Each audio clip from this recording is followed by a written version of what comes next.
Welcome to From God's Heart to Mine. Thanks for joining me today as we aim to draw nearer to God every day.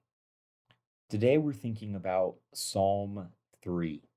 Psalm 3. And I like to begin by just reading the psalm. It's only 8 verses. Psalm 3. It's a psalm of David. And he says, Lord, how they have increased who trouble me. Many are they who rise up against me. Many are they who say of me, there is no help for him in God. But you, O Lord, are a shield for me, my glory, and the one who lifts up my head. I cried to the Lord with my voice, and he heard me from his holy hill. I lay down and slept. I awoke, for the Lord sustained me. I will not be afraid of 10,000s of people who have set themselves against me all around. Arise, O Lord, save me, O my God, for you have struck all my enemies on the cheekbone. You have broken the teeth of the ungodly. Salvation belongs to the Lord. Your blessing is upon your people. When I think about this psalm, it's clear that David was troubled, that he was in physical danger. In fact, in the first 2 verses, he describes just how many people have risen up against him to trouble him, to hurt him, who say God will not help David, God will not help him.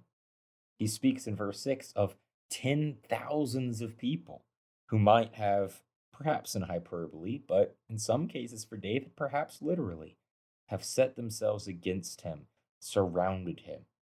And when David was in the midst of danger from his enemies, noticed how he viewed God. And there's 3 words that stand out to me when I read this psalm that I want you to think about today. The first word is shielded. Shielded. David believed that he was shielded by God. In verse 3, he says, You, O Lord, are a shield for me. All these people have risen up against me to harm me, but God is right there with me, shielding me, protecting me, guarding me from danger, and helping me to be safe and okay. He also says to the Lord, You are my glory and the one who lifts up my head. And that's a picture of exaltation and victory. And whenever I read that phrase, I can't help but picture a little child who is crying, who is sad, and their head is down, but their father comes. And the father comes to that little child and kneels down in front of them. He puts his hand under their chin and he lifts up their head. Look me in the eyes. I love you. I care about you.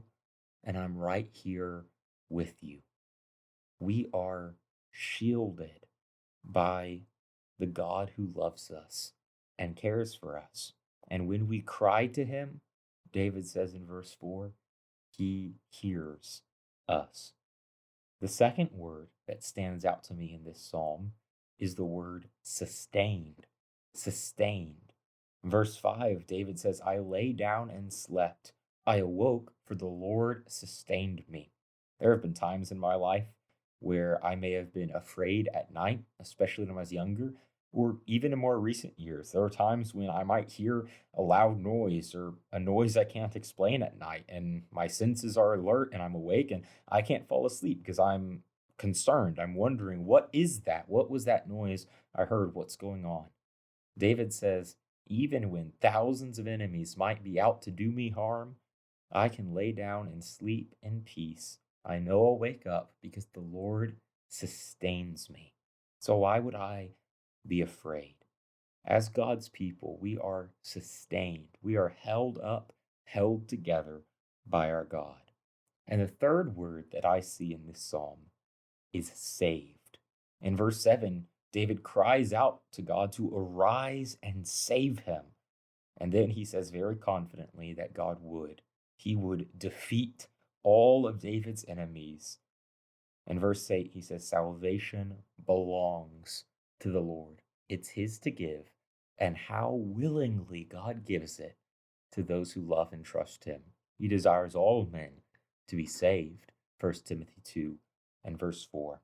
And so, no matter what we're facing in life, no matter how many challenges and problems rise up and surround us and attack us, even as God's children, we are shielded, we are sustained, and we are saved. Thanks for listening to From God's Heart to Mine.